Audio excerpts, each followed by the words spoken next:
É uma grande satisfação estar aqui em Poços de Caldas, a convite da Feira Literária.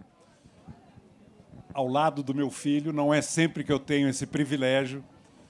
Hoje eu já sou pai do Joel. E para discutir um tema que abrange praticamente tudo, né? Economia e realidade. O que é que está fora disso? Mas eu vou fazer um aquecimento para que depois a gente possa conversar. O que justifica a gente estar aqui hoje presencialmente é o fato de que a gente pode interagir. Se fosse para eu vir aqui fazer uma palestra, ficar uma hora falando, mandava um vídeo, mandava um texto, estava tudo resolvido. O importante a gente estar junto aqui nesse espaço é poder conversar, dialogar, aprofundar temas de interesse comum. Portanto, entendam a minha breve fala introdutória como um aquecimento para que depois a gente possa, de fato, perseguir, aprofundar, questionar temas que estão na cabeça de vocês e que a gente possa, de alguma maneira, abordar. Vou falar uns 15, 20 minutos e depois passo para o Joel e aí nós passamos para a fase dos debates. Bom, economia e realidade. A economia estuda a vida prática do ser humano. Como é que as pessoas ganham a vida? Como é que as pessoas fazem escolhas no mundo do trabalho, no mundo do consumo?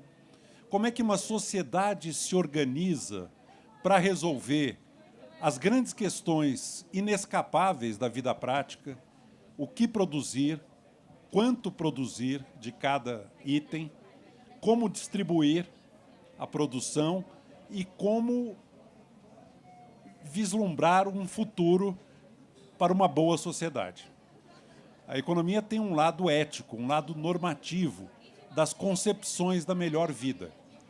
Uma pergunta que eu gostaria de poder discutir com vocês, acho que é central para nós brasileiros, é qual é o lugar da dimensão econômica no sonho brasileiro. Será que o Brasil tem a vocação de se tornar um país hiperdesenvolvido, com uma altíssima renda per capita, e, embora sacrificando outros valores da nossa existência, que provavelmente terão que ser, em alguma medida, perdidos por conta de um foco muito forte em produtividade, em competitividade, em acumulação de capital? Até que ponto isso reflete o que seria uma utopia, um sonho brasileiro? Uma outra dimensão, além dessa da ética, é a dimensão que está muito em evidência nos nossos dias, que é a dimensão ambiental. O Brasil, pela sua história e pela sua geografia, é detentor de um patrimônio ambiental e de uma biodiversidade que nos coloca, inevitavelmente, numa posição de enorme relevo no cenário internacional. Como é que nós vamos aproveitar esta dotação de biodiversidade e de patrimônio ambiental? Água doce, muita natureza, muita terra, muita disponibilidade de amenidades ambientais, inclusive belezas naturais. Como é que nós vamos, de uma maneira prudente e de uma maneira consequente no tempo, nos beneficiar disso para melhorar o bem-estar dos brasileiros? Uma terceira questão que eu não posso deixar de enfocar em termos de economia e realidade é a questão do bem-estar e da desigualdade. Será que o crescimento econômico garante felicidade? Será que dinheiro no bolso é o segredo de uma vida feliz? Esse é um assunto que está sendo exaustivamente estudado por cientistas humanos e economistas. A resposta, eu não vou esmiuçar o tema, podemos voltar a ele nas perguntas, mas a resposta não é tão direta quanto, durante muito tempo, os economistas imaginaram. Que mais renda é sempre melhor. E quanto maior o nível de renda, mais feliz a pessoa e a sociedade. Está muito longe de ser o caso. Não há uma relação linear entre aumento de bem-estar e aumento da riqueza. A riqueza nem sempre se traduz em bem-estar. E uma das razões por que isso acontece tem a ver justamente com o meio ambiente, que eu estava mencionando. Deixa eu dar um exemplo aqui para a gente começar a detalhar um pouco o nosso tema. Imagine uma sociedade em que a água potável é um bem livremente disponível, como o ar que a gente está respirando agora. Não entra no sistema econômico. É o chamado bem livre. Então, essa sociedade tem água potável de graça. Essa sociedade, por algum motivo, contamina todas as fontes de água. Nós estamos aqui numa região que é parte do circuito das águas. Meu exemplo não é gratuito. Suponha que a sociedade contamina. A partir de um certo momento, para ter acesso à água potável, você precisa comprar, ela precisa ser purificada, ela precisa ser distribuída, e as pessoas precisam trabalhar um pouco mais para poder comprar a água que precisa. O que acontece com o PIB dessa sociedade? Aumenta. A sociedade empobreceu, uma coisa que ela tinha acesso sem nenhum custo passa a ter custo, as pessoas têm que trabalhar um pouco mais para ter acesso a isso, e o sinal econômico da métrica do PIB é o contrário do que deveria ser. Outro exemplo, local de trabalho. Se você caminha até o seu local de trabalho, não entra no PIB, não passa pelo sistema de preços. É como o ar que nós estamos respirando.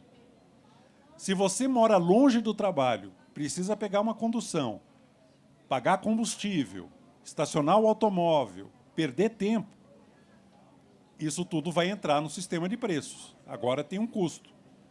De novo, o que acontece com o PIB? Aumenta de novo. E imagine que você fica neurótico porque você passa todo dia, como acontece nas grandes metrópoles, 2 ou 3 horas, todos os dias, encalacrado numa lata de sardinha para chegar ao seu local de trabalho e voltar para casa. Você vai ficar neurótico, você vai precisar de um tratamento psíquico, psicológico. Vai ter que pagar por esse serviço. O que acontece com o PIB? Sobe de novo. A vida vai piorando, você compra remédio, o PIB sobe. A vida vai piorando e o sinal econômico é o contrário do que deveria ser. O que o PIB registra é simplesmente aquilo que passa pelo sistema de preços, aquilo que entra no mercado. Não diz nada sobre a qualidade da vida que as pessoas estão levando. E a gente parece que elegeu essa métrica do PIB como sendo o novo ídolo, em nome do qual tudo mais, inclusive o meio ambiente e a saúde, são sacrificados. Muita gente toma os Estados Unidos como um ideal moderno de prosperidade, de eficiência, de avanço tecnológico. Vou dar 2 exemplos americanos para a gente parar para pensar. Um deles no campo médico. Para um jovem de 18 anos do sexo masculino, a probabilidade de morrer antes dos 50 anos, hoje, é maior nos Estados Unidos do que em Bangladesh. Vou repetir porque é uma coisa assombrosa. Para um jovem de 18 anos do sexo masculino, a probabilidade de morrer antes dos 50 é maior nos Estados Unidos do que em Bangladesh. Eu estou excluindo crianças e estou excluindo idosos. Estou pegando pessoas no auge da vida. A probabilidade de morrer é maior nos Estados Unidos do que em Bangladesh. Vocês devem estar se perguntando, por quê? E a resposta, mortes por desespero. O que um grande economista inglês, radicado nos Estados Unidos, estudou, ganhou o prêmio Nobel. Mortes por desespero. O que são mortes por desespero? Opioides, abuso de drogas, suicídio, alcoolismo e depressão. Isso faz com que a probabilidade de um jovem de 18 anos do sexo masculino morrer antes dos 50 anos seja maior nos Estados Unidos do que em Bangladesh. Isso é o ideal? Uma sociedade que não dá para o jovem um horizonte de futuro que lhe permita viver plenamente e que o leve à morte por desespero, como está acontecendo em larga escala nos Estados Unidos? A gente se horroriza, e com razão, com a violência brasileira. Mata cerca de 40 mil pessoas por ano. Sabem quantos morrem de vício em opioides nos Estados Unidos por ano. O dobro, 80 mil. Painkillers, analgésicos à base de opioide, especialmente fentanil. Então, é esse o ideal de modernidade, de avanço, de tecnologia, de acumulação de riqueza? Difícil acreditar. Um americano com a renda mediana, o cara que está exatamente no meio da distribuição de renda americana, está entre os 5% mais ricos do planeta. Do ponto de vista global, ele é uma pessoa extremamente rica. Está entre os 5% no topo da pirâmide. Aos olhos dele mesmo e aos olhos da sociedade em que ele vive, os Estados Unidos, quem é esse americano mediano? É o que eles chamam de um loser, um perdedor. Uma pessoa mal-sucedida, que não chegou lá. Provavelmente vota no Trump. Por quê? Porque essa sociedade elegeu a métrica do sucesso financeiro como critério quase exclusivo de sucesso na vida.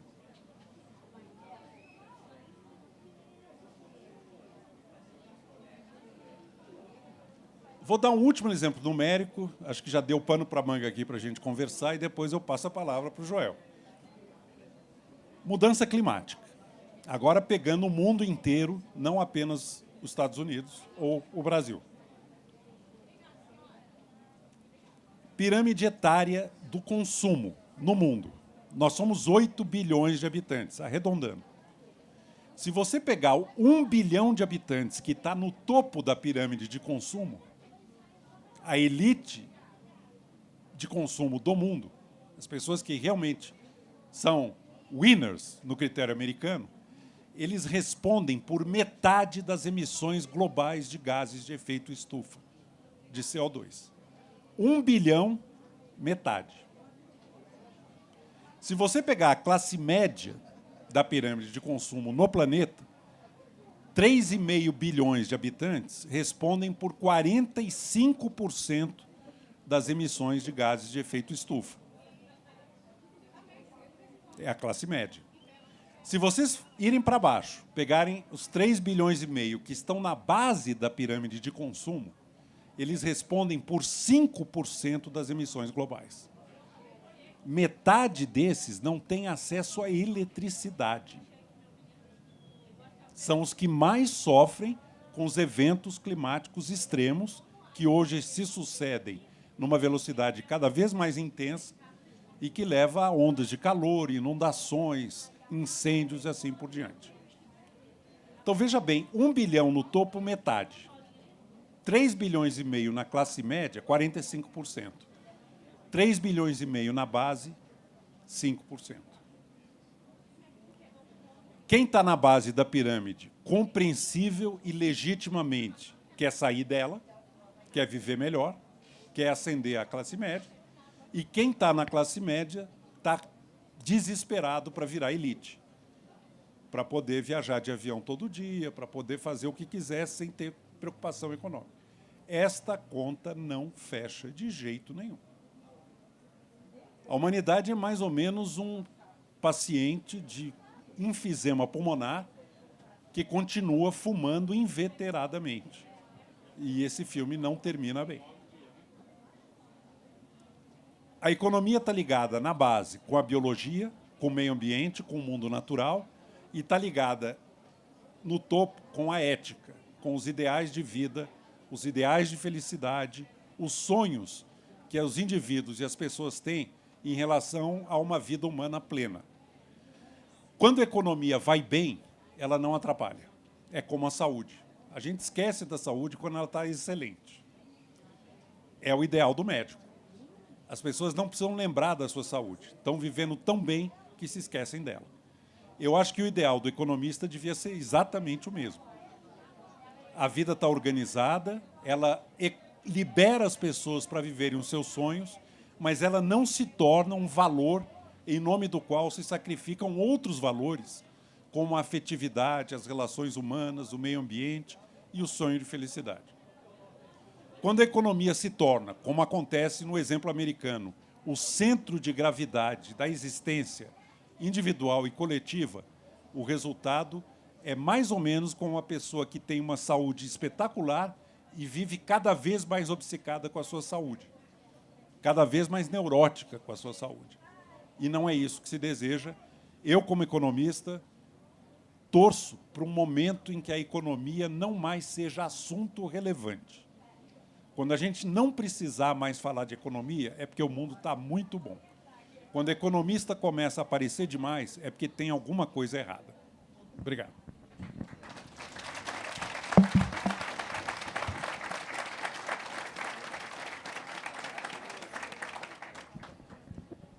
Gostei do fechamento aqui da fala do meu pai. Realmente, economia é como saúde, né? Não era para a gente lembrar e ter que discutir muito a respeito dela, se tivesse bem. No Brasil, eu que vivo como comentarista na imprensa, a gente está discutindo economia todo dia. Alguma coisa não vai muito bem. Só tem uma coisa acima da economia, que é direito, advogado, daí é ainda mais. Outro tipo de problema. Esse a gente não vai entrar aqui.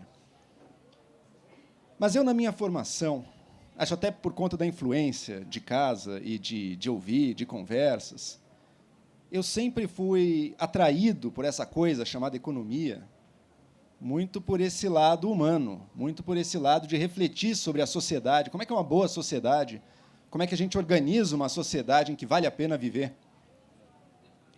E daí, se você, jovem, levado por isso, cai numa faculdade de economia e depois vai para o dia a dia prático do que é trabalhar ou discutir economia, você é defrontado com outra realidade. Você é defrontado com uma realidade muito complexa, muito matemática de números, em que até se esquece da parte do que é a vida humana, por que a gente está aqui, tudo isso desaparece de cena, e que é focada única e exclusivamente nisso que foi dito aqui, o crescimento. Como é que a gente faz para produzir mais? Que, no caso de um país como o Brasil, aí eu acho importante dizer, não é de todo errado, sabe? Porque é verdade, riqueza sem limites não vai trazer felicidade. Mas eu também acho que o Brasil ainda não está no patamar que a gente pode dizer, opa, já temos a riqueza o suficiente. O Brasil ainda não chegou lá. O Brasil não pode se considerar um país desenvolvido. Embora a gente seja um país profundamente e injustamente desigual, o Brasil é também um país que, mesmo que fizesse uma divisão igualitária de tudo que a gente produz, não teríamos uma vida compatível com aquilo que a gente vislumbra como sendo o primeiro mundo, como sendo os países desenvolvidos. Ou seja, a gente precisa crescer também, né? E a economia está no nosso dia a dia aqui, por quê? Porque o Brasil não consegue. Porque a gente aqui no Brasil, alguma coisa acontece que a gente é defrontado com crise atrás de crise, com o problema da inflação, que a gente talvez tivesse mais ou menos esquecido por muitos anos, que era uma realidade, que era uma possibilidade, mas que está voltando a nos defrontar.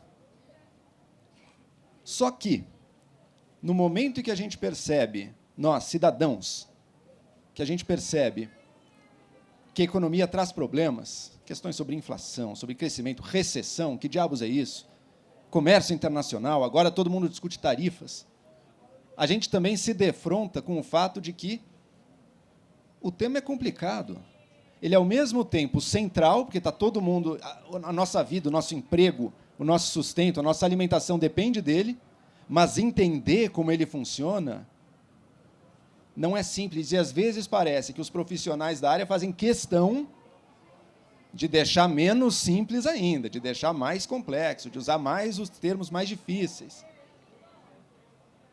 E isso, para mim, na minha atuação, é um dos meus grandes desafios. Sabe como é que eu explico algo que é central, é muito importante, algo que tem a sua complexidade, mas que talvez não seja também esse bicho de 7 cabeças impenetrável que às vezes parece que é, sabe? Por quê? Porque, no fundo, a economia está tocando a vida de cada um de nós, gostemos ou não. Você tem um emprego, a oferta de emprego, o salário pago por esse emprego, bom, tudo isso está na discussão de se a economia está indo bem ou não.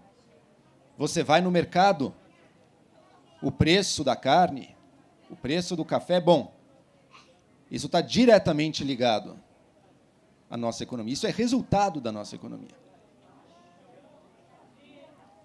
E a gente vê que as coisas, às vezes, pioram, como a gente tem vivido hoje em dia. A subida do preço das compras é inegável, isso tem acontecido. E a nossa primeiro reflexo, dizer, bom, primeiro, exatamente o que está por trás disso, e segundo, quem é o culpado por isso que a gente está vendo agora. O que acontece? E a situação brasileira, quer dizer, a gente está o dia todo discutindo, e muitas vezes o meu papel é de jogar o balde de água fria e dizer, olha, infelizmente, também não tem respostas muito fáceis aí. Não dá para dizer que foi esse governo diretamente, embora às vezes ele contribua. Não dá para dizer que foi o governo passado, embora também possa ter tido seu papel.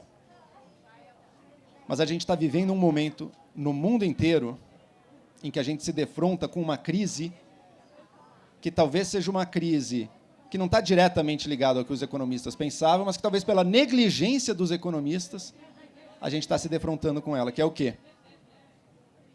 O mundo, para produzir alimentos, por exemplo, precisa do meio ambiente. A gente precisa do mundo natural. Às vezes a gente esquece que ele está ali. A natureza é de onde a gente extrai, mas ela está ali. E a ação humana, ela impacta na natureza. A ação humana impacta no meio ambiente. E o que a gente vive agora, e não é só no Brasil, isso eu acho importante frisar, né? Porque a gente reclama do preço da carne aqui. Tá? Será que é o problema do governo que fez o preço da carne ficar alto? Daí você vai ver manchetes de jornais americanos, europeus, asiáticos, todo mundo achando que a carne está mais cara. Café está em crise global, porque não é só o Brasil, o Vietnã também produz, também está com problema. Então, não é uma coisa... Claro, os fatores nacionais importam, tem o seu peso, mas não é só isso. Tem algo de fundo acontecendo também, sabe? Tem algo global aí. E, certamente, um desses fatores é a negligência do ser humano e das sociedades humanas que a gente teve até hoje com a questão ambiental. Por quê? Porque a gente está sob o desejo legítimo de querer crescer mais, porque o Brasil precisa crescer. Tá? O Brasil não dá para se contentar com o nível que está, não. Tem que estar melhor do que está aqui. A gente tem que ser mais rico, sim. Mas, se buscando isso, nós, brasileiros, optamos por destruir a base natural, ambiental, que dá as condições da criação de riqueza aqui no país, a gente vai estar dando um enorme tiro no pé. Sabe? Um exemplo, o regime de chuvas que garante a alta produtividade da nossa agropecuária, esse regime de chuvas depende de uma Amazônia saudável e de pé. Está tudo conectado. O mundo que está se degradando ambientalmente em nome do crescimento é um mundo que tem, ao mesmo tempo, e isso tudo no Brasil também, ao mesmo tempo, mais enchentes devastadoras, exigindo reparos. Olha o que aconteceu há 1 ano atrás, exatamente, no Rio Grande do Sul, também devastando produção. Secas e queimadas em escalas inéditas. Olha o que aconteceu de novo ano passado no Brasil, inclusive em São Paulo. E nada indica que vai ter sido só aquela vez, deve voltar também, a gente vai ver, se defrontar com aquilo de novo. E está exigindo de nós investimentos cada vez maiores para apagar, literalmente, o fogo do nosso descaso com a natureza. Portanto, eu acho que a própria profissão do economista, que está muito acostumado a falar sobre taxa de câmbio, é importante, a taxa de câmbio também é importante, também importa, a relação entre os países, crescimento do PIB, eficiência, produtividade, vai precisar internalizar também e tratar também com a mesma seriedade que trata de todos esses fatores econômicos centrais, de um outro fator econômico que a gente, por muito tempo, negligenciou, que é a natureza, que é o meio ambiente, e que está aí dando todos os sinais, e mais do que sinais, agora está nos punindo já por todo o descaso que a gente tem tido.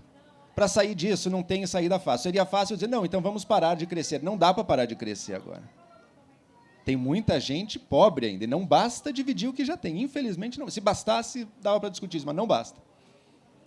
vai precisar crescer. A gente vai ter que descobrir como é que a gente cresce, como é que a gente torna esse país um país mais eficiente, um país em que dá para gerar empregos, um país em que o empreendedor consegue criar uma empresa, mantê-la, ter lucro, contratar mão de obra de forma não punitiva. Tá? Como é que é tudo isso e sem deixar de lado a preservação da nossa natureza, do nosso patrimônio ambiental, porque o grande objetivo é esse, né? Ter uma economia sustentável, uma economia que é o quê? Uma economia que a gente possa entregar para gerações futuras um mundo tão bom ou melhor quanto aquele que a gente encontrou. E isso eu vejo, é um desafio de toda a sociedade, da política, mas é também um desafio da discussão econômica, inclusive no Brasil, que ainda não chegou lá. Os economistas brasileiros, penso eu, como um deles também, como alguém que é culpado disso muitas vezes, deixa de lado questões centrais como o meio ambiente, como o bem-estar e como a felicidade, que seria um outro lado para trazer aqui também, deixa de lado para focar só numa área da vida humana, nessa área do preço, nessa área do valor de mercado, que ela é essencial, mas sem as outras duas, mesmo o crescimento econômico, vai ser minado e vai ser destruído. O Brasil tem uma grande chance de alcançar uma posição de liderança global e, quem sabe, de alavancar o nosso crescimento com algo que interessa ao mundo, que é justamente essa questão ambiental. A gente saber utilizar e saber usar, no bom sentido, o nosso patrimônio ambiental. Saber dizer que, olha, o Brasil se beneficia da Amazônia é verdade, mas o mundo inteiro se beneficia da Amazônia também. A Amazônia de pé presta um serviço para o mundo. Como é que o Brasil lidera a discussão para fazer com que a gente, preservando a nossa natureza, também ganhe economicamente com isso? Esse eu acho que é um horizonte que está começando, muito aos pouquinhos, a ser explorado, mas acho que tem que estar mais na cabeça, não só dos economistas profissionais, porque só eles, é só uma classe acadêmica que não muda muita coisa, mas de toda a população, para que seja uma prioridade na hora da gente escolher os rumos que a nossa sociedade vai tomar. Portanto, minha fala curta aqui também, só para abrir para perguntas, eu tenho muito esse enfoque. Sabe, a economia ela é central, a gente precisa dela, a gente precisa de uma economia brasileira que funcione, que cresça, mas tem que ter responsabilidade e tem que ter sustentabilidade. E, para garantir isso, a gente precisa de valores, que tem que estar não só na cabeça dos economistas, mas tem que estar internalizados por toda a sociedade. É isso aí, muito obrigado.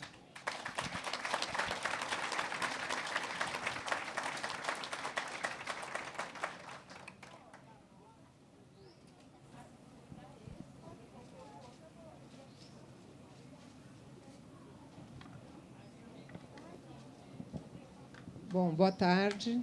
Muito obrigada pela explanação de vocês. Eu gostei muito das palavras, de algumas palavras que eu pensei ao longo das falas e que eu acho importante. Primeiro, eu acho que é a palavra desespero. E, segundo, um conceito que eu vou traduzir como desmonetarização do conceito de riqueza. O Ayrton Krenak é um pensador das economias tradicionais e ele tem um outro approach sobre o que seja o conceito de riqueza. Nós, brasileiros, mesmo economicamente, na economia, nós somos colonizados, porque nós continuamos usando a métrica, que é uma métrica importada. Parece que o Butão é esse grande coisa fora da curva, porque coloca a felicidade como elemento de riqueza. Eu gostaria de saber, porque, para isso, muita coisa precisa mudar. Estamos falando de um cenário utópico, né? Onde a riqueza tem que ter outra cara, onde tem que ter outro movimento.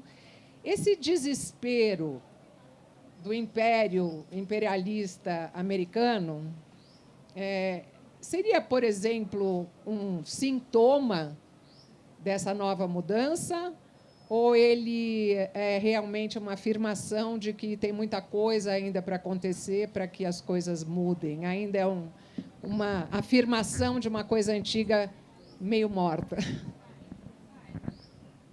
Eu concordo com o que você diz. São duas palavras-chave: a questão do desespero e a questão do conceito de riqueza e até que ponto ela é passível de tradução monetária. Eu acho que nós estamos vivendo uma crise civilizatória, que tem duas dimensões. E quem melhor definiu poeticamente essa crise foi o Papa Francisco, numa encíclica chamada Laudato Si.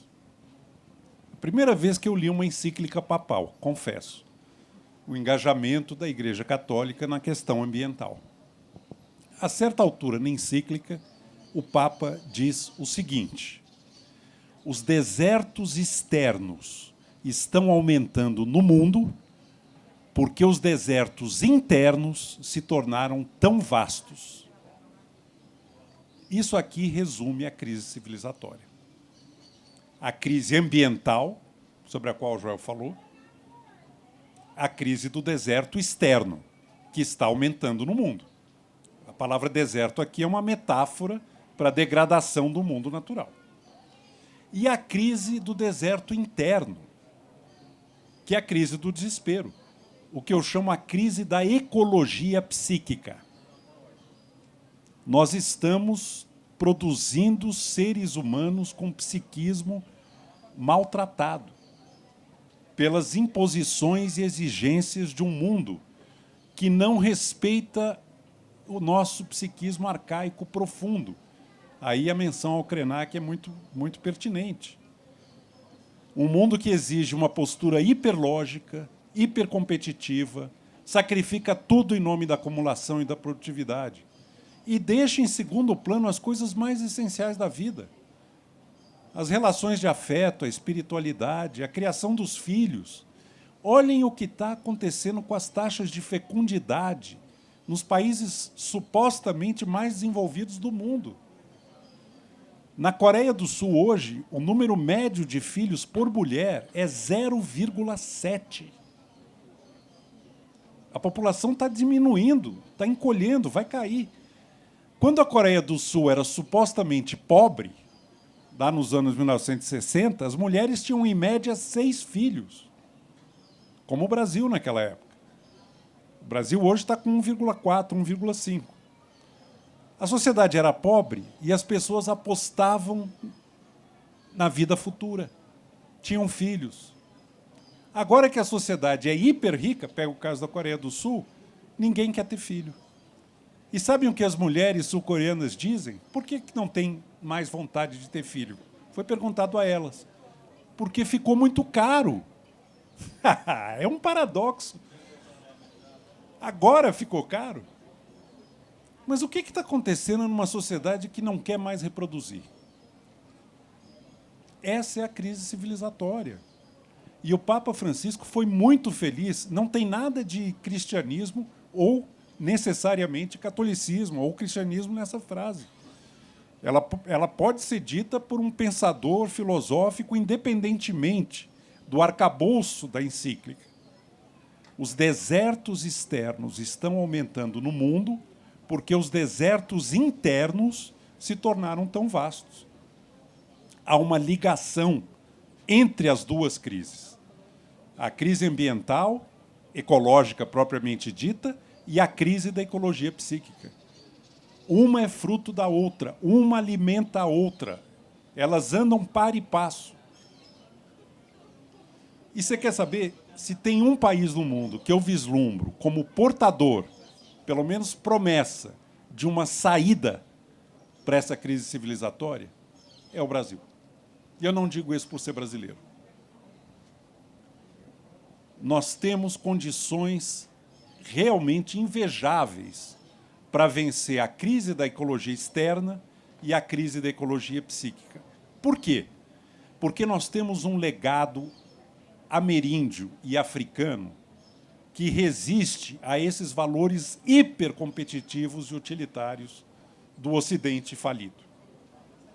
E o Krenak é um exemplo, essa riqueza que não se traduz em métrica monetária e que é a riqueza maior, o dom da vida como celebração imotivada.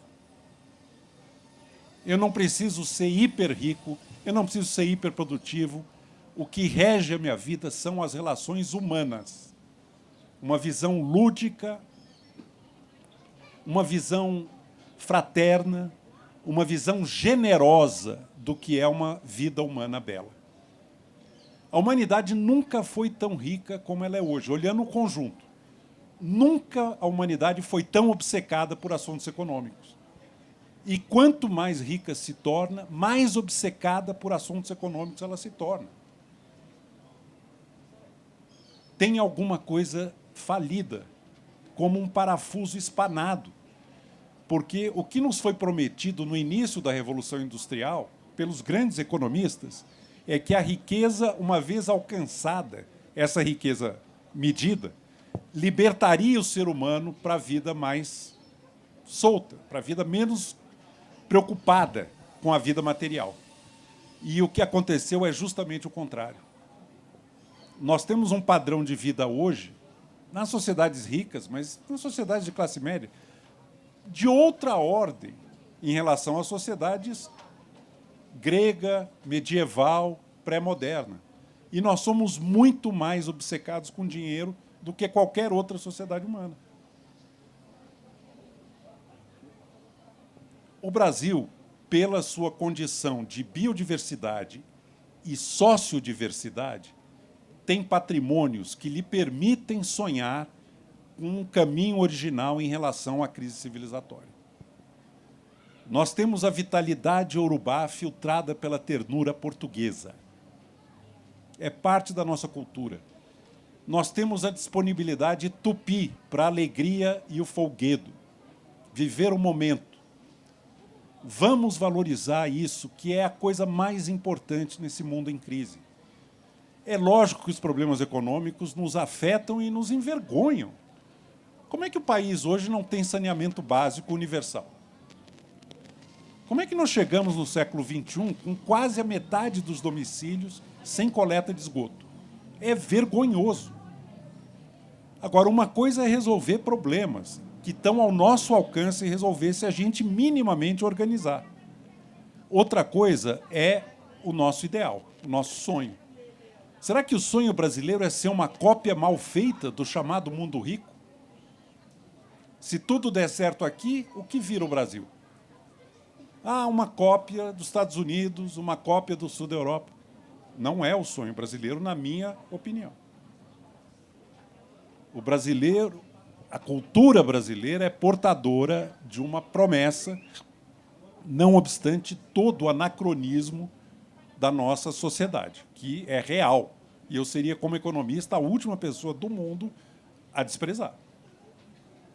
Agora, em nome desse afã desenvolvimentista, vamos lembrar que o nosso maior inimigo, você falou de colônia, nosso maior inimigo é o complexo de vira-lata. Achar que a nossa condição é inferior de nascença. Aliás, vejam o equívoco que é o nome desse complexo. Por que o vira-lata? Se é justamente o que nós somos. E que é belo, e que é livre, que é espontâneo, que é alegre. O verdadeiro complexo de vira-lata é a ideia que existe alguma coisa errada em ser vira-lata. Se é para escolher entre o poodle da madame e o Doberman da polícia, eu prefiro ser vira-lata. E acho bela a condição vira-lata, no que ela tem de espontaneidade, de capacidade de improvisação e de uma vida desimpedida, como dizia o samba antigo que a Carmen Miranda cantava, sem coleira e sem patrão, cachorro vira-lata. Sem coleira e sem patrão. Então é isso. Eu acho que é muito pertinente a sua colocação para sair do desespero e para sair da riqueza monetária como única realidade que leva à degradação ambiental. Nós temos que vencer essa dupla crise, que é a crise do deserto externo e a crise da ecologia psíquica, o deserto interno.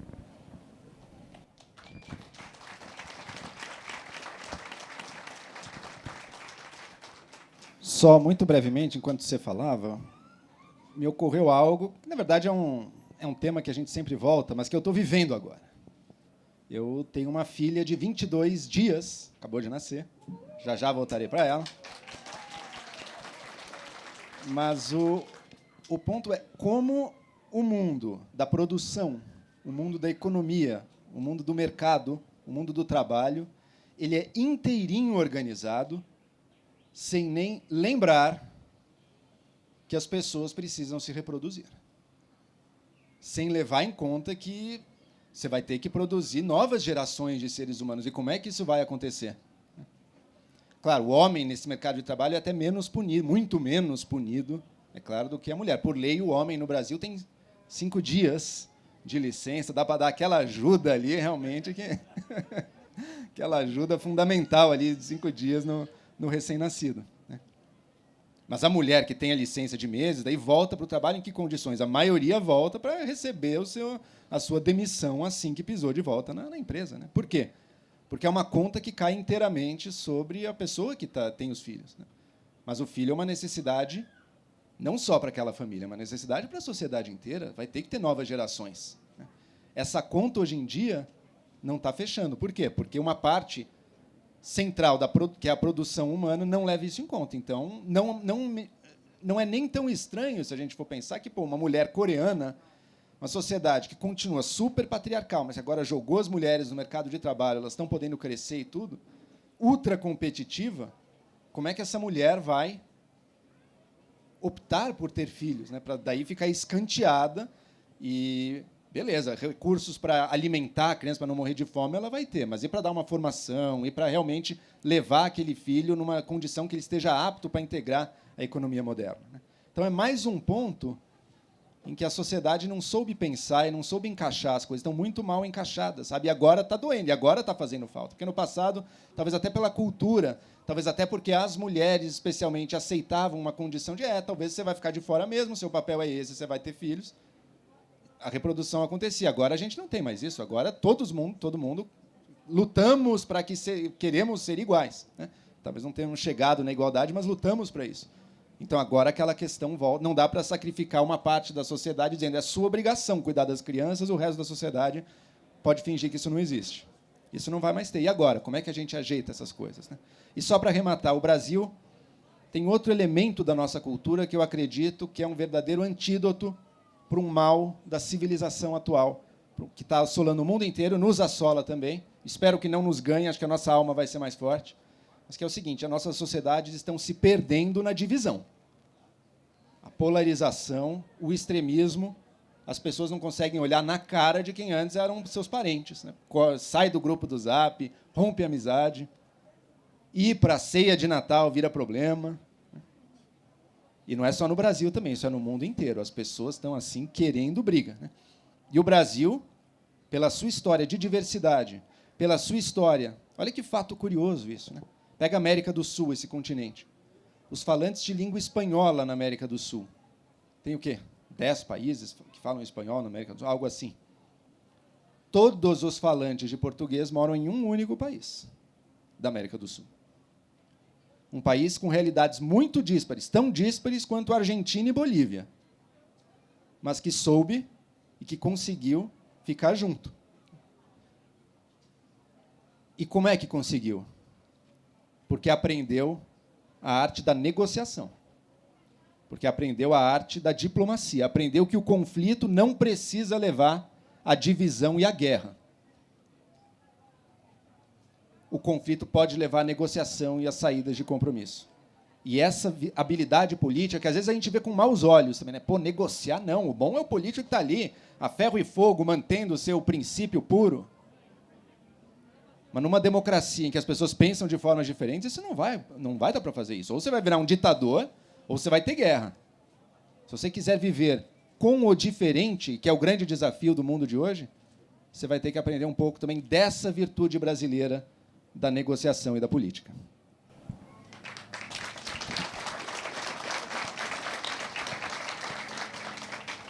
Boa tarde, Joel, Eduardo. Muito obrigado por estar compartilhando esse momento conosco, justamente no Dia do Trabalho.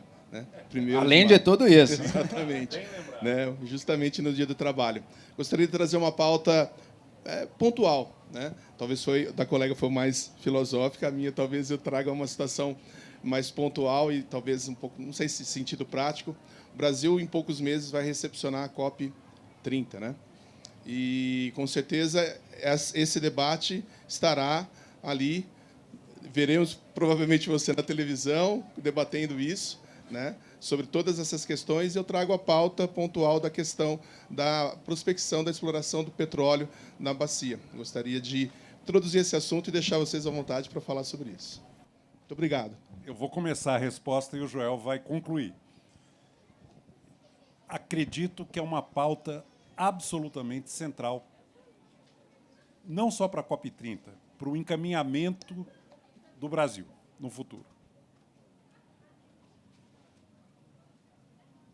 O que pode justificar uma iniciativa de investimento de bilhões de dólares na exploração de petróleo na foz do rio Amazonas? Tem vários argumentos. Vamos começar por um que eu vou desqualificar sumariamente. O argumento social. O pré-sal nos foi vendido, lá atrás, como a salvação do déficit social brasileiro. Pois bem, os municípios do Rio de Janeiro, que ganharam bilhões de reais de royalties do pré-sal, fizeram o quê com esse recurso? Basta olhar os indicadores socioeducacionais. Não aconteceu rigorosamente nada. Nos venderam um conto da carochinha de que esse dinheiro ia resgatar a dívida social dos municípios beneficiados por royalties do petróleo. Fizeram de tudo, menos melhorar a educação, saneamento, saúde pública. Argumento econômico. O exemplo aqui é Belo Monte. Belo Monte nos foi vendido como a maior das maravilhas em termos de rentabilidade. Um custo-benefício de geração de energia elétrica como não haveria igual no mundo. Não paga o investimento, gente. Houve erros graves de desenho, de estimativa de fluxo de fio d'água. É muito precário o resultado econômico de Belo Monte. Será que a Foz do Amazonas não é algo parecido? Isso aí vai entrar em operação daqui a 30 anos. Qual será o preço do barril de petróleo daqui a 30 anos se a humanidade fizer a transição energética? Não vai pagar o custo de produção desse petróleo, que é caríssimo, em água profunda. Na ponta do lápis, o economics da Foz do Amazonas é muito duvidosa, para dizer o mínimo. O argumento econômico não está nada bem equacionado. A questão ambiental. O risco de acontecer um acidente não pode ser menosprezado. Mesmo que não tenha acidente, a destruição de floresta e de meio ambiente para produzir naquela região e fazer as plataformas passando por aquela região é monumental. Outros produtores de petróleo vão estar muito mais competitivos do que o Brasil, porque o custo de produção é menor. É o que está acontecendo agora com o shale gas americano. Ele já não é competitivo, causa um dano ambiental exorbitante, porque está acabando com os lençóis freáticos, e estão tendo que fechar, porque o preço do barril de petróleo caiu muito. Agradeçamos ao Trump. Ele conseguiu esse feito incrível. E o shale gas, que foi um dos grandes eleitores do Trump, está pedindo falência. E, por fim, a questão simbólica. O Brasil tem que liderar pelo exemplo. Nós vamos presidir a COP30, nós vamos dar um sinal para o mundo de que o país com a melhor dotação do mundo para energia solar, eólica, biocombustível, vai fazer essa aposta no passado, no momento em que a transição energética é imperativa, para despejar bilhões de toneladas desnecessárias de CO2 na atmosfera. Então, essa história, nós temos que tomar muito cuidado. Quem é que quer, de fato, esse projeto? São os políticos da região que vão se beneficiar do movimento econômico que isso gera no curto prazo, e são os executivos da Petrobras, que querem explorar petróleo, porque esse é o negócio deles, eles estão loucos para ter um mega investimento.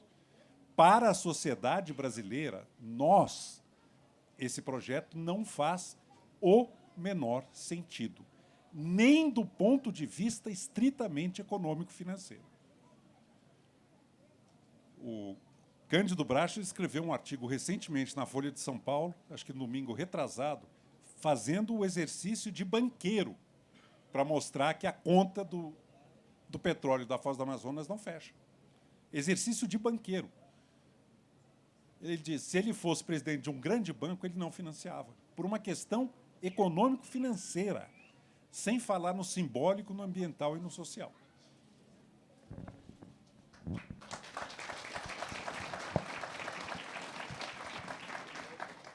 Só para arrematar também, muito brevemente, acho que são considerações muito importantes, que mostram, no mínimo, que a gente deve ter muitas ressalvas ao projeto. Eu não sou, por princípio, eu não sou contra uma exploração de um poço de petróleo. Se for gerar recursos, acho possível. Tá? Porque, se bem utilizados, esses recursos podem fazer a diferença e podem até ajudar a transição energética. Se o Brasil não ofertar, outros países vão ofertar. Mas, vejam só, para você prospectar petróleo nesse país, você não pode sair furando qualquer lugar, porque tem riscos também. A própria prospecção, que é o furar para ver o que tem, para estudar, traz riscos. E a gente tem instituições especializadas em medir esses riscos e dizer assim, olha, aqui pode, aqui não pode. O IBAMA, ele deu centenas de permissões já, ou milhares de permissões, para a prospecção de petróleo em diversos lugares. Mas, especificamente ali na margem equatorial, está dizendo, olha, aqui teria que ter uma série de salvaguardas extras por conta da proximidade com a Amazônia, porque isso é Foz do Rio, uma série de coisas que o projeto não cumpre. E a Petrobras mandou uma versão, não cumpria, mandou outra versão, já saiu de novo a resposta, que não cumpria. O presidente Lula até deu uma pressionada, né, dizendo, não, isso aí vai sair sim, isso aí vai acontecer. O IBAMA mostrou muita independência nessa decisão, de, olha, pelo nosso critério, você pode até discutir o critério do IBAMA, mas daí é uma discussão de cientista, de técnico, que eu não tenho essa formação de ambientalista para dizer, não, o critério do IBAMA lá é que nem eu começar a discutir com um médico sobre um tratamento ali, sendo que eu nunca estudei do assunto. Os técnicos que têm a função disso estão dizendo, olha, aqui, esse projeto, os riscos dele estão proibitivos, os riscos ambientais que impactam para a sociedade inteira estão proibitivos. E o risco para o Brasil, neste momento, se o IBAMA estivesse dizendo, olha, está tudo ok, pode fazer, eu não teria grandes problemas, não teria. Mas o IBAMA está dizendo, não está ok. E o risco que a gente tem é ver o presidente pressionado pela política e pelas alianças políticas das quais ele depende, dele passar por cima e dar um jeito de liberar isso aí. E isso vai ser muito ruim. Primeiro, pelo risco ambiental. Segundo, pela imagem do Brasil. Espera aí, não era o presidente que colocou a Marina, que era o presidente do meio ambiente. Ele está está atropelando a entidade ambiental. Né? E, por fim, muito ruim para a ordem e para o respeito às instituições do nosso país. A gente não acabou de viver uma crise médica em que a gente dizia, poxa, gente, é importante seguir a ciência. Olha aqui, estudaram a vacina, ela funciona, é importante respeitar isso aqui.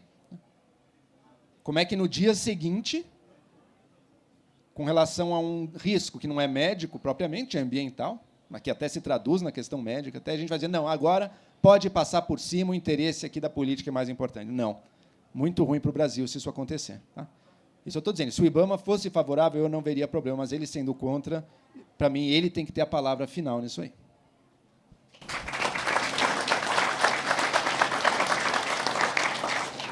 Boa tarde, Eduardo. Boa tarde, Joel. Satisfação ver vocês aqui em Poços de Caldas, tá? Ainda mais no feriado aqui. Vocês podiam estar descansando, mas vocês estão aqui debatendo com a gente. Eu queria saber de vocês como que vocês veem esse novo cenário mundial da guerra comercial China-Estados Unidos. Se vocês veem isso como um declínio do Império Americano e um novo protagonista mundial. E como vocês veem o papel do Brasil na questão, como o Brasil se posiciona nisso. Se são otimistas em relação a isso? Você acha que tem grande oportunidade para o Brasil? Não tem? Queria ouvir um pouco vocês sobre isso. Se a China também, o modelo econômico chinês pode ter, por exemplo...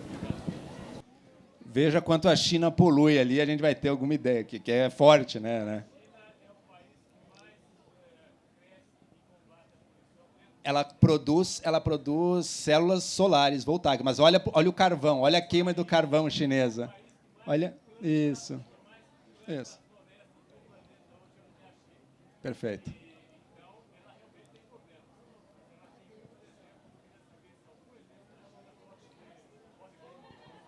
Não, isso que você traz, eu não tenho a menor dúvida. O investimento ativo na tecnologia solar é um exemplo que a China presta ao mundo. Por quê? Porque barateou a tecnologia de geração solar, que há 30 anos atrás diziam é inviável. Tá? E hoje em dia dizem, opa, é competitivo a coisa solar. A energia solar se tornou competitiva em boa parte pelo investimento pesado chinês na tecnologia. O que eu estava só ressalvando é, mas também vamos tomar cuidado, às vezes, com um discurso de venda da China e do sistema chinês, que, às vezes, ele pode também nos criar uma miragem de um modelo ideal ali, que também não sei se me convence muito, não. Tá? Agora, perfeito. Isso, perfeito. Agora, uma coisa é fato, os Estados Unidos se vê num mundo em que ele não tem mais o poder quase hegemônico que ele teve nos anos 90. Essa realidade mundial é incontornável. Qual tem sido a escolha americana perante esse mundo? Esse, para mim, é a grande discussão. A escolha americana agora, com o Trump, é dizer toda essa ordem mundial da qual a gente participava, que incluía tanto a guerra, intervenção militar, quanto também diversos investimentos em pesquisa, em programas sociais, um monte de coisa pelo mundo, e em diplomacia. Tudo isso aí é um gasto que a gente está saindo perdendo. Vamos sair do mundo e deixa o mundo se virar. Vamos pensar antes nos americanos. E o resto do mundo é todo mundo inimigo. Essa é uma estratégia que eu acho que não está fazendo sentido, mas nem para os Estados Unidos. Uma coisa seria ele dizer, olha, a China cresceu muito, inclusive com práticas comerciais desleais, verdade, ou pelo menos tem um caso bem plausível para dizer que fez isso mesmo, e, portanto, o mundo precisa enquadrar a China e se unir, e a gente agora vai respeitar mais as regras globais de comércio e tudo mais. Não é isso que os Estados Unidos está fazendo agora. Os Estados Unidos comprou briga com a China? Comprou, mas comprou briga com todos os países do mundo, até com o Canadá. Ele resolveu que ele vai brigar agora. Então, em vez de unir o mundo em nome de regras, por exemplo, mais claras para o comércio, pelo contrário, está causando o caos no comércio mundial. Está causando o fim dos investimentos. Por quê? Porque é tão imprevisível o que o Trump está fazendo que não dá nem para a empresa investir. Uma coisa era se o Trump dissesse, agora os Estados Unidos, a gente acredita agora em protecionismo. Tá? A gente quer ter uma política industrial muito similar, por exemplo, à política que o Brasil teve aí ao longo de décadas. A gente quer barreiras comerciais para levar as empresas mundiais a botarem fábricas dentro do país para abastecer o mercado interno. Para produzir carros, por exemplo, vai produzir dentro dos Estados Unidos. Que nem o Brasil faz aqui. A gente quer carro, quer. Então, a multinacional vem aqui, constrói uma fábrica aqui para alimentar o mercado brasileiro. Tá? Se isso é bem ou mal sucedido, é outra discussão. Mas é uma coisa que acontece. Uma coisa é ele dizer isso e falar, então, a partir de agora, os Estados Unidos vai ter, sei lá, 15% de tarifa comercial com o resto do mundo. Para entrar aqui vai ter que pagar 15%. O comércio vai ter que se reajeitar. As empresas vão decidir se vale a pena, se não vale a pena continuar vendendo ou instalar a fábrica, e o mundo se readequa. Uma coisa muito diferente disso é dizer, hoje eu vou cobrar de você 60, de você 40, de você 150, amanhã eu já voltei atrás, eu não sei o que vai valer, cada país, em cada momento, é um negócio diferente, eu não sei se daqui a um mês tudo que eu estou discutindo aqui agora vai ter qualquer valia, aí você mata. Aí não tem planejar, aí não dá para ninguém planejar, não, será que vale a pena ou não? Aí não dá para saber o que vai valer e se vai valer a pena. E isso é muito destrutivo, inclusive está sendo para a economia americana. Os Estados Unidos já começou a sofrer a consequência desse caos, dessa confusão que o Trump está gerando. Sabe? Então, ele está, ao mesmo tempo, voltando as costas para o mundo, comprando briga com o mundo inteiro, e o resultado disso final, sabe qual eu acho que vai ser? Eu acho que a China vai crescer nisso aí. A China já mostrou que ela sabe como é que se reage aos Estados Unidos. Cada bravata dele mantém a posição tranquila, firme. aproveita isso para saber, o mundo está perdendo a confiança nos Estados Unidos. Em quem que a gente vai poder ter confiança agora? Vamos ter que procurar outros. Para o Brasil, acho que vai trazer um custo. Todo mundo vai pagar essa conta também, não tenha dúvida. O Brasil também.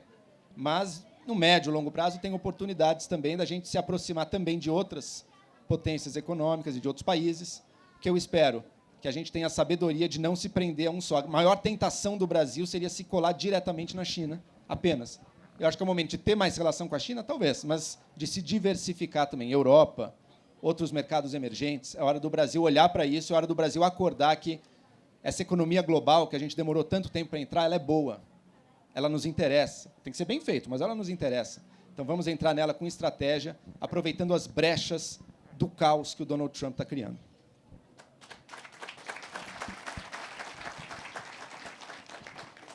Eu confesso que eu estou achando divertidíssimo essa bagunça que o Trump criou. Eu acho que eu esperei a minha vida inteira para ver a esquerda defendendo o livre comércio e a direita o protecionismo.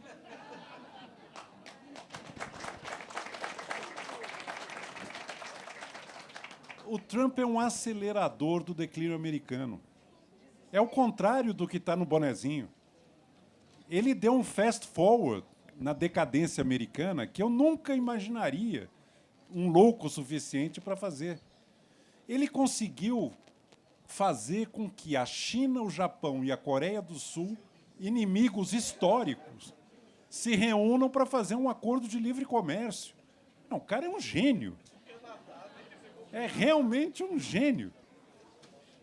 O Brasil não fica mal nessa confusão. Como regra de bolso, sempre que o mundo vai complicar, o Brasil melhora relativamente. Podem olhar. Por que eu estou dizendo isso? Primeiro, porque o Brasil é muito pouco integrado às cadeias mundiais de produção. Isso nos afeta relativamente menos do que aos outros países. Imagina um Vietnã, uma Coreia do Sul. Metade da produção automobilística da Coreia do Sul vai para os Estados Unidos. É um pesadelo não poder exportar para os Estados Unidos. O Brasil, como é pouco integrado, ele não é tão afetado. E, mais importante, abrem-se novos mercados para nós. A China vai acabar com o protecionismo em relação ao etanol brasileiro. O etanol brasileiro de milho e de cana vai entrar no mercado chinês. Gente, isso tem uma importância estratégica, geopolítica enorme. A soja americana que não vai para a China, quem vai suprir é o Brasil.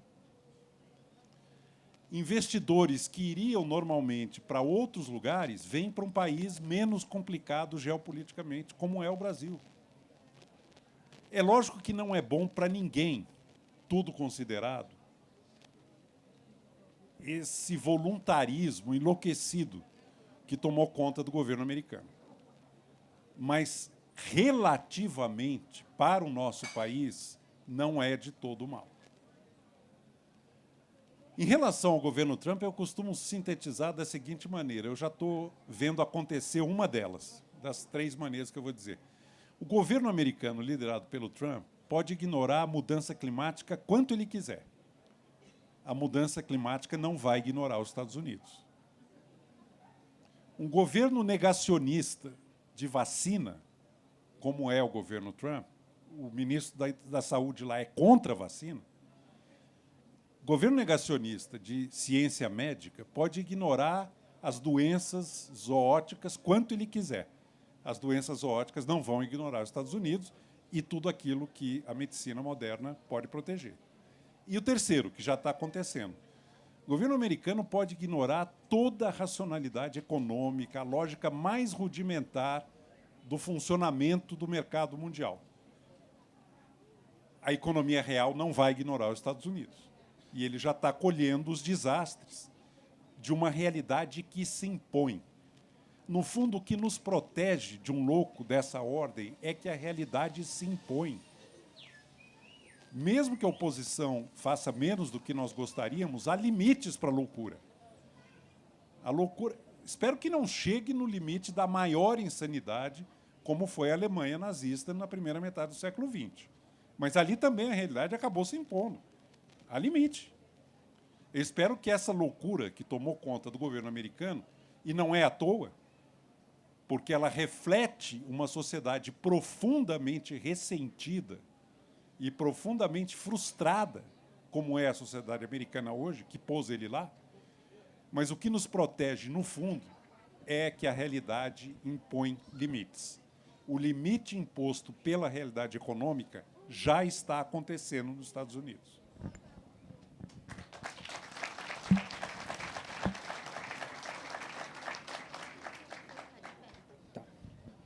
Boa tarde, obrigado mais uma vez pela presença dos dois. Eu queria uma resposta de vocês em relação principalmente o que o José falou, de modelo de crescimento do nosso país. Ele não poderia estar atrelado a algo de positivo que nós temos, que seria o turismo no nosso país, que é um símbolo até do nosso orgulho, da nossa diferença. Isso não poderia ser um modelo que, ao mesmo tempo, trouxesse mais crescimento, mais renda e, ao mesmo tempo, resguardasse o nosso orgulho? Isso é uma colocação para vocês. Eu acredito que sim. O Brasil tem um potencial de serviços turísticos talvez único no planeta. E nós não soubemos até hoje tirar proveito responsável desse potencial. Os países da periferia da Europa, do sul da Europa, Espanha, Portugal, Grécia e Itália, venceram a armadilha da renda média e se tornaram países de alta renda, fundamentalmente vendendo serviços de turismo. Foram as principais fontes de receita desses países, talvez ainda sejam, durante muitos anos. O Brasil tem muito mais a oferecer de beleza natural, de cultura, de encantamento do que esses países. Nossa fragilidade: falta de capital humano e violência. Enquanto a gente não, pelo menos, atenuar as nossas deficiências de língua, de transporte barato e de ameaça à integridade física e patrimonial de quem nos visita, dificilmente o Brasil vai entrar mesmo no mapa do turismo mundial. Mas é uma coisa para a qual nós temos vocação inequívoca. Nos vários biomas, não é só o litoral, não. É o Pantanal, a própria Amazônia, é o Sul, o litoral nem se fala. Está pedindo para acontecer há muito tempo, ainda não aconteceu. É isso. O Brasil recebe ao todo de turistas estrangeiros por ano. A última vez que eu olhei é na casa de 6 milhões de pessoas. Até parece muito, né? Nova York recebe 30 milhões. A cidade.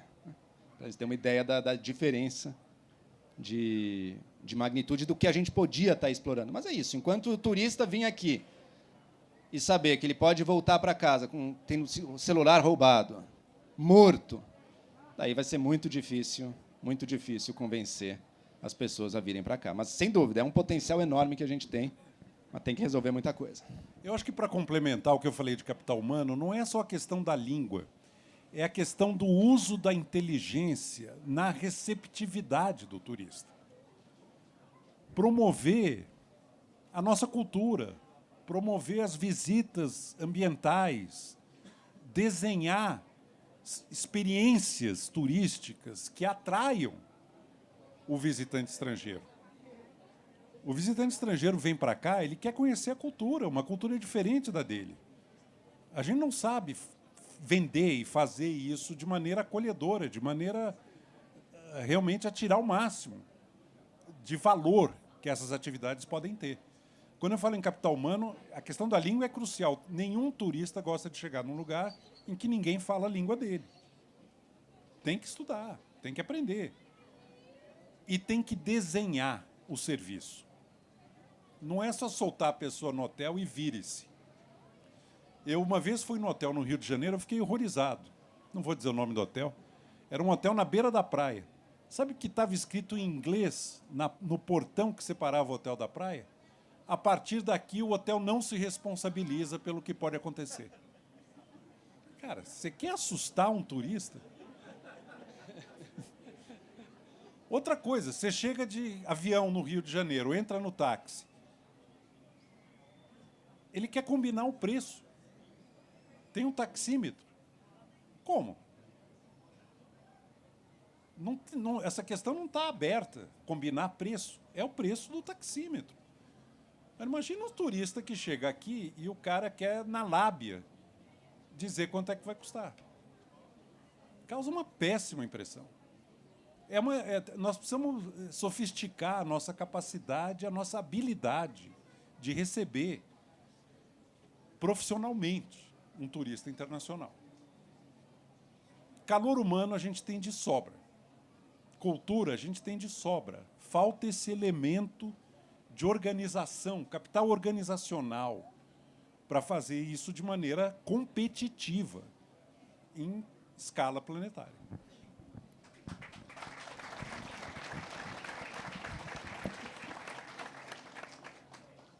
Prezados Joel e Eduardo Janete, aqui professor Gerson, de Filosofia.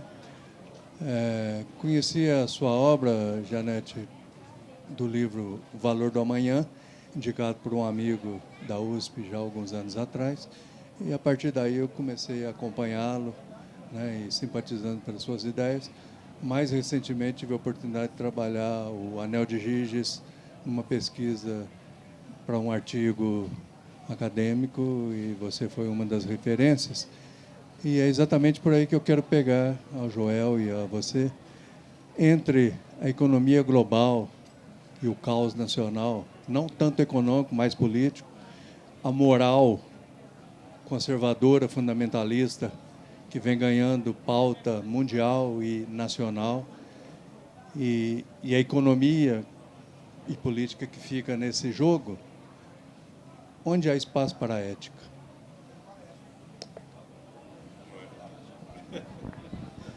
Essa é simples. Eu acho uma coisa... Eu acho que temos, sim, um crescimento de um certo tipo de fundamentalismo hoje em dia, no Brasil e no mundo. E por que isso? Porque eu acho que as pessoas elas estão buscando respostas, sabe? E elas estão buscando respostas porque o sistema que antes respondia por nós, ele não tem mais a força que ele tinha. O sistema da mídia, o sistema institucional, o sistema das escolas, das universidades, num passado não muito distante, ele dominava a cultura. E o indivíduo estava numa posição muito passiva com relação a tudo isso. Que música você consome? A música que a gravadora escolheu para tocar, essa aí é o que você vai ouvir. O que você vai estudar? Que pesquisadores você vai ler? Os pesquisadores estão dados ali pelo cânone oficial das universidades. Qual notícia você vai ler? A notícia que passou pelas grandes redações da imprensa do país. Para o indivíduo tinha pouco espaço de escolha nisso tudo. Tinha algum, mas era pouco. Hoje em dia, aquele velho sistema, aquele velho arcabouço, ele ainda existe. Eu trabalho nele, inclusive.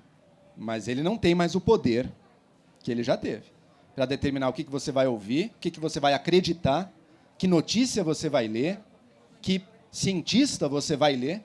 Antes, o cientista tinha o carimbo. Pá, esse aqui é que você vai acreditar. Não existia voz contrária. Imagina você, nos anos 90, discordar que a Terra é redonda. Um exemplo só para pegar um caso extremo, tá? O que você ia fazer? Você talvez imprimisse um folhetinho seu e distribuir. Não ia acontecer nada, né? Você não ia fazer nada. Hoje em dia, você tem na sua mão um megafone para falar do que você acredita e para convencer as pessoas com argumentos. E no passado, como é que era? No passado, ignora esse cara nem merece resposta, isso aí é um maluco, isso aí nunca estudou, isso aí é o lixo, nem precisa prestar atenção. Aquela atitude que acabava com o debate lá atrás, hoje em dia, ela mata o debate do seu lado. Hoje em dia, ela é uma postura arrogante. E com razão. Por quê? Porque a outra pessoa também tem o direito de falar. Então, muita gente questiona hoje em dia, eu acho absurdo que a gente bote, às vezes, um PhD, um doutor, para discutir com alguém que discorda dele, mas não é um especialista na área. Olha, hoje em dia, do ponto de vista das pessoas, está todo mundo no mesmo plano. E não é a sua carteirada que vai resolver isso aí. Não é. Pelo contrário, a carteirada vai piorar a sua posição. Se eu, que trabalho na Folha hoje em dia, digo, deu na Folha que isso aqui aconteceu. Metade das pessoas vai dizer, legal, ótimo. Outra metade vai dizer, por isso mesmo eu não acredito no que você está falando. É óbvio que a Folha ia dizer isso, né? Então, hoje em dia, esse tipo de argumento, que era um argumento de autoridade, seja na ciência, seja na notícia, seja nos valores, seja na fé, ele não vai mais valer. Você tem que saber como é que você vai tocar as pessoas e estabelecer um diálogo no nível de cada um. Tá? E isso, apesar de estar gerando turbulência, apesar de estar gerando extremismos, apesar de estar gerando fundamentalismos vários, também é um processo que eu acredito que está democratizando, portanto, essas ferramentas do saber. Sabe? Antes eu não precisava saber por que a Terra é redonda. Aliás, eu aposto que se eu perguntar aqui, me prove que a Terra é redonda, nenhum de nós, nem eu, nem vocês, a maioria de nós não vai saber. Provar, não. Sabe o que é por quê? Porque confia na autoridade, no processo da ciência que está aí. Mas e se alguém desconfia? Daí você tem que ir atrás da resposta. E esse ir atrás da resposta, para aquilo que te move, para aquilo que você percebe, opa, antes não era um problema para mim, mas agora é, isso aí leva a pessoa a crescer também. Isso aí dá as ferramentas para a pessoa, para o indivíduo normal, as ferramentas que antes eram de uma minúscula elite intelectual, econômica e cultural, que definia para a sociedade inteira, e que agora perdeu o seu poder. E está meio revoltada por ter perdido o poder, mas perdeu e não vai voltar. Não vai voltar. Então, apesar de todos os percalços, eu comparo muito esse momento que a gente vive com um momento que eu estudo, de 500 anos atrás, que foi a invenção da imprensa, de Gutenberg. O que era a imprensa? Foi quem inventou a máquina que permitia fazer cópias em larga escala de documentos, de texto, de livros, de panfletos. Como é que era antes, na Idade Média? Você precisava de um copista para fazer um livro. Então, fazer uma cópia da Bíblia, por exemplo, era um negócio que demandava mais de um ano de trabalho de um profissional altamente qualificado, numa época em que 90% das pessoas tinham que estar produzindo comida na lavoura. Então, o cara que sabia ler e escrever, que já era a raridade, para você ter uma cópia a mais da Bíblia, o livro central, você ia ter que gastar bastante. Quem podia gastar? Quem podia fazer isso? Basicamente, uma instituição, a Igreja Católica. Gutenberg inventou a imprensa mecânica. E aí, agora, a Bíblia, aquilo que era caríssimo, que poucos podiam ter, agora está aqui. Quem quiser ler, vai poder ler agora. E daí as respostas que a instituição dava sobre aquele livro, muita gente começou a pensar, opa, não sei se eu acredito nisso aqui que eles estão falando, não. O que essa invenção, essa tecnologia da imprensa permitiu? Permitiu a contestação radical do catolicismo, permitiu a reforma protestante.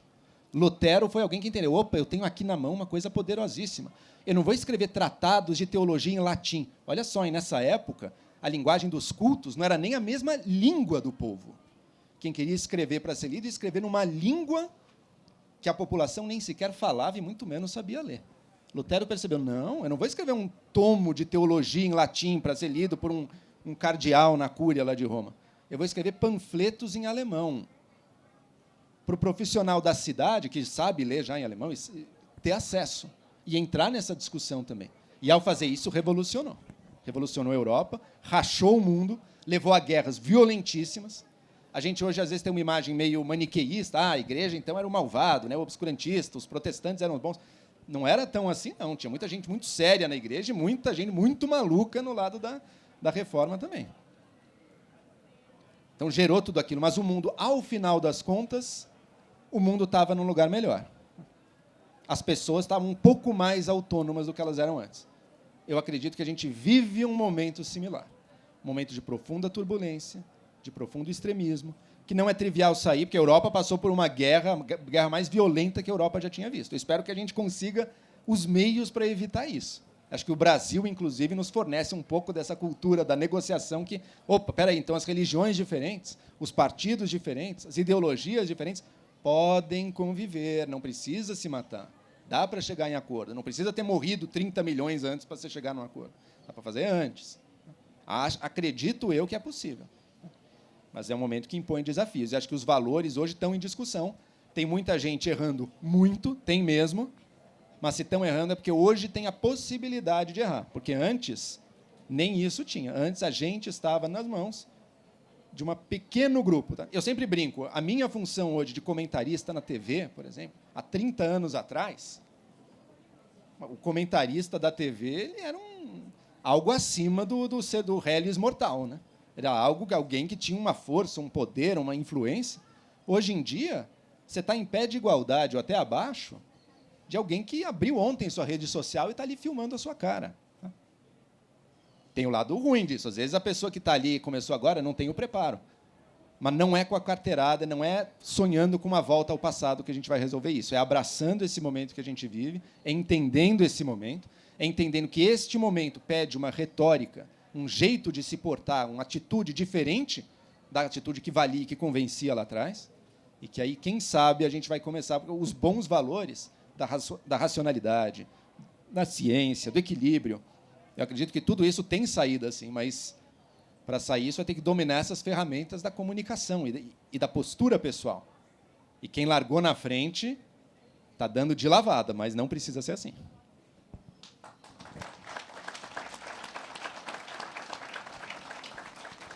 Eu vou dar uma palavrinha sobre a pergunta que traz o tema da ética no Brasil, contando um episódio pessoal que aconteceu comigo nas últimas semanas. Eu fui procurado por um jornalista alemão de um veículo chamado Deutsche Welle, ou Welle Deutsch, na verdade, com uma pauta que era nada menos que a seguinte: vale a pena ser honesto no Brasil? Aí ele justificava essa pauta dizendo que havia um interesse sobre o remake da novela Vale Tudo. E que o Gilberto Braga, que fez o Vale Tudo original, teve a ideia da novela num almoço em família, no qual o irmão mais novo dele, a certa altura, disse: que idiota, o meu tio, que é da Receita Federal e nunca ganhou uma caixa de uísque, nunca usou o cargo dele para ficar rico. E o Gilberto Braga ouviu isso do irmão mais novo no almoço. Nós estamos em 1987. Voltou para casa e começou a escrever a novela Vale Tudo. O jornalista alemão me propôs o seguinte: você assiste os primeiros 4 capítulos e a gente vai fazer entrevistas sobre a novela. Eu achei a pauta curiosíssima e topei. Fui lá, coloquei a velha Vale Tudo, de 1988, e comecei a assistir. Eu não vou dar as minhas impressões da novela.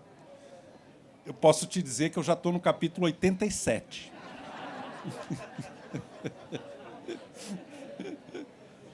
E é uma radiografia espetacular de um momento de fundo do poço da ética no Brasil.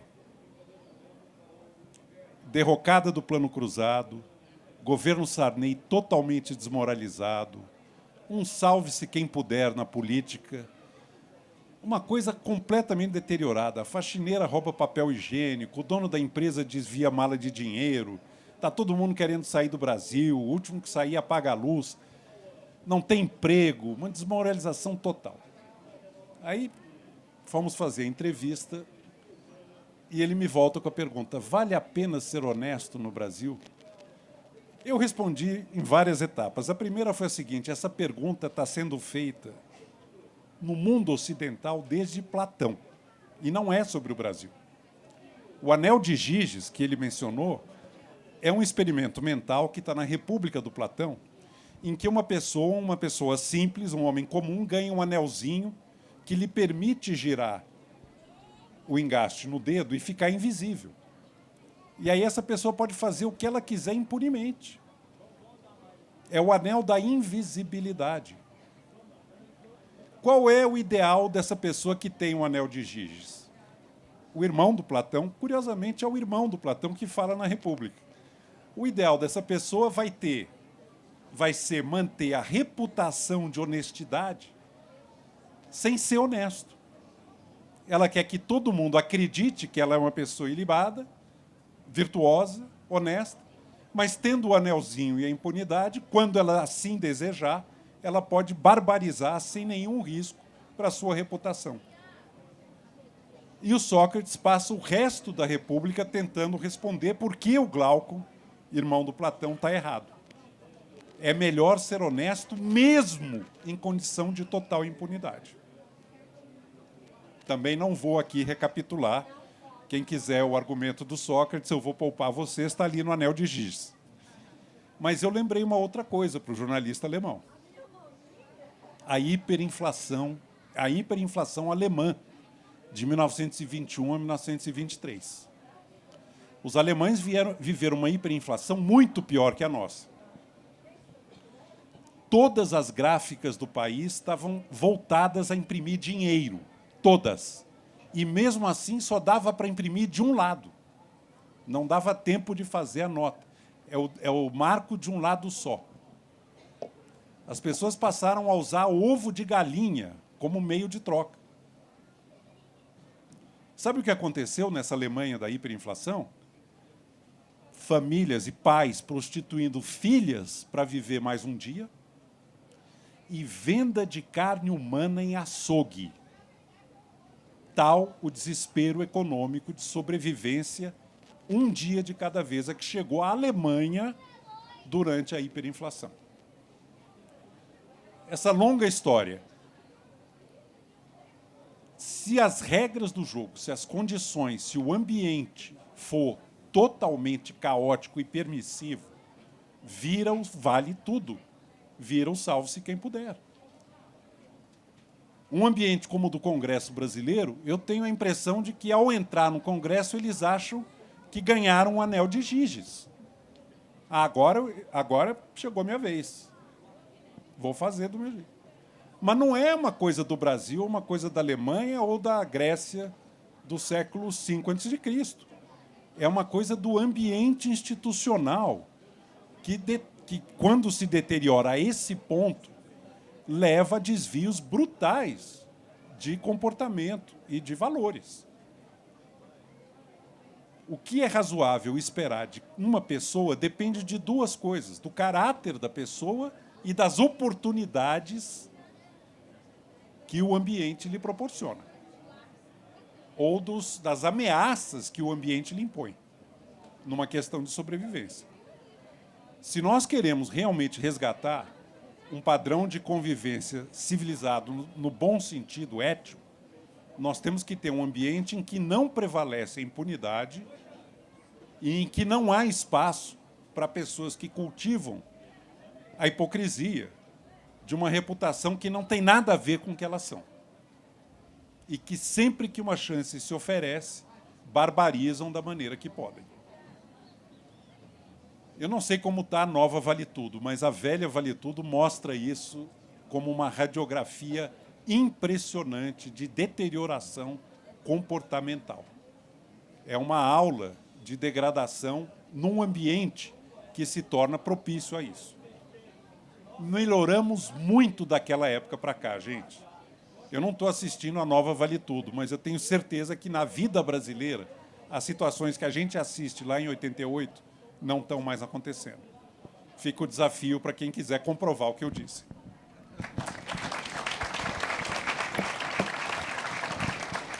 Só para terminar, a inflação é uma escola de oportunismo como nenhuma outra, porque é a chance de apropriar valor criado por terceiros, sem fazer nada.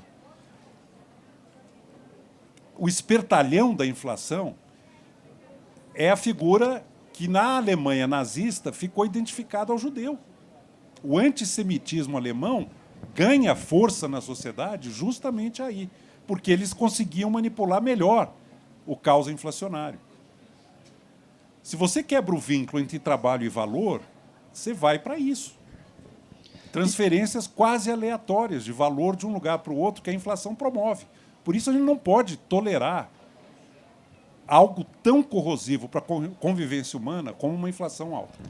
E é nesses momentos que a tentação da solução do grande líder surge também, né? Da solução rompante de violência que vai botar tudo em ordem, que vai limpar tudo, que é um perigo também.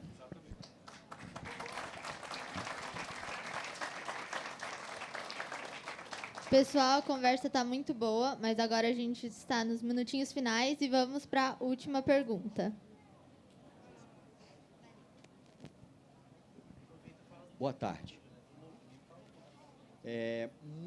Faz muito sentido, quero agradecer, porque faz muito sentido os conceitos que vocês têm apresentado, sentido humano, realista e muito prático para o momento atual. A pergunta ela é sobre economia e realidade brasileira. Talvez eu confunda com a pergunta, mas a pergunta é sobre isso. O continente australiano ele tem o mesmo tamanho do Brasil. É um país de diversidade cultural idêntico ao Brasil, idêntico relativamente. É um país ecumênico e tem 250 anos a menos do que o Brasil. A pergunta é: aonde o Brasil errou com relação à cultura, o valor das relações entre os sexos, o salário mínimo mais alto do mundo e o amor pela natureza que os australianos têm, apesar de ser tão degenerado como qualquer situação planetária, eles também têm degenerações lá, sociais, etc. E a cultura. Aonde o nosso país errou em relação à Austrália, que tem características similares ao Brasil, apesar de que a Austrália é a maior ilha do mundo, e o Brasil tem vizinho para todo lado. Essa é a diferença mais gritante que eu compreendo. E aonde a Austrália fez bem feito com relação à realidade e à economia do Brasil. Olha, a Austrália realmente é uma sociedade de muito admirável, de muitos méritos, muito organizada. Soube criar instituições e regras que as pessoas respeitam, tem um senso de confiança entre a população. Isso é fundamental num país, né? Você poder confiar, você saber que o estranho na rua não é seu inimigo, né? Não vai te roubar, não vai te... Enfim, isso o Brasil nunca soube fazer. Agora, eu acho que tem algumas diferenças na nossa história também, sabe? Eu não acho que a gente tenha nada essencialmente inferior à Austrália. Eu acho que é um caminho que o país tomou, que algumas coisas... Acho que vai ter coisas, se a gente for pesquisar, talvez na cultura, no jeito de ser, que a gente prefira o brasileiro do que o australiano, inclusive. Então, não sei se é só o lado bom na Austrália e só o lado ruim no Brasil. Mas, mesmo das coisas que são muito ruins aqui, eu acho que tem uma história também que cria alguns... Não são intransponíveis, são superáveis, mas cria alguns obstáculos a mais. Corrija-me se eu estiver errado, mas acho que a história de 400 anos de escravidão intensa, na magnitude que o Brasil viu... A Austrália tem a questão dos aborígenes, mas me parece que ela é bem menor, do ponto de vista populacional na Austrália, do que o legado da escravidão no nosso país, que deixa uma chaga e uma desigualdade de partida assim, muito violenta. Essa seria uma diferença, né? Acho que podemos tentar pensar outras aqui. Talvez um legado de uma cultura também que ali, de uma forma ou de outra, talvez essa ética dos protestantes que fundaram a Austrália tenha tido também um pouco ligado a essa confiança um no outro, esse respeito às regras, talvez tenha sido. Mas mesmo lá, né, é engraçado, né? A Austrália é um país que recebia os criminosos, né? Era uma colônia penal inglesa. Então, os criminosos que iam para lá e, de algum jeito, a sociedade acabou se organizando, né?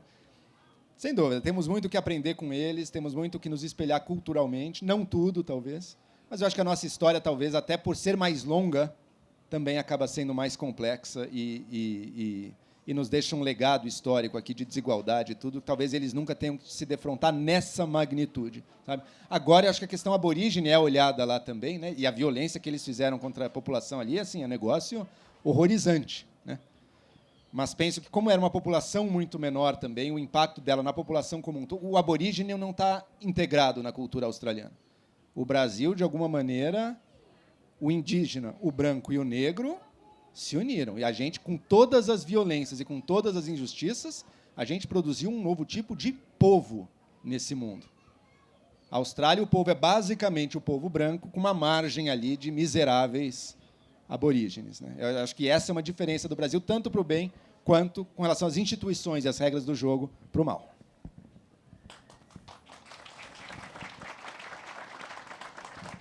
Em complemento à resposta do Joel, eu acredito que a questão crucial está ligada ao que ele disse de 400 anos de escravidão, mas vai mais longe do que isso, é o descaso com que nós sempre tratamos a formação de capital humano e a educação no Brasil.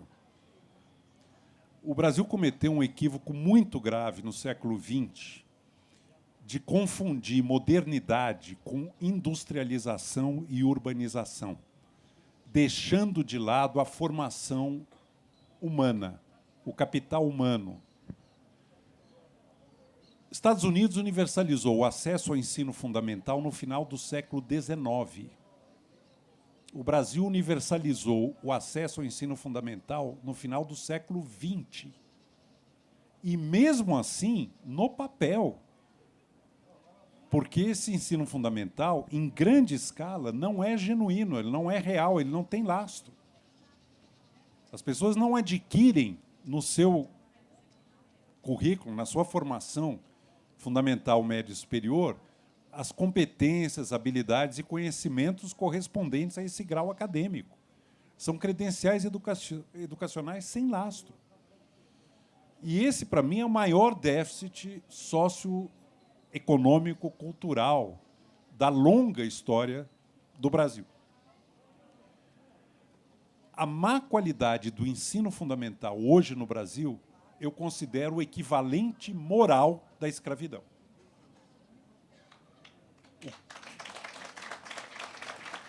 E o futuro do Brasil não vai ser decidido em gabinete ministerial, em reunião do Copom, em profundezas do pré-sal, em crédito do BNDES. O futuro do Brasil vai ser decidido nas milhares de salas de aula do nosso imenso país. Se nós não investirmos para valer no valor do conhecimento e da formação humana como condição de florescimento para uma vida bem vivida, nós vamos continuar nos sentindo muito abaixo do nosso potencial e do que nós sonhamos um dia alcançar. Então, se eu tivesse que complementar os 400 anos da nossa formação histórica, eu acho que nós ainda estamos vivendo, em certa medida, esse legado. O descaso secular dos governantes e da sociedade brasileira, porque não são só os nossos governantes, somos nós também, em relação ao que há de mais fundamental ao lado da família, que é uma boa formação educacional a partir do ensino básico, do ensino fundamental. Então, é por isso que nós deixamos tanto a desejar em muitas dimensões comparativamente à Austrália. Agora, eu vou dizer para vocês, eu passei 2 semanas na Nova Zelândia a convite do governo neozelandês. Eu quase morri de tédio.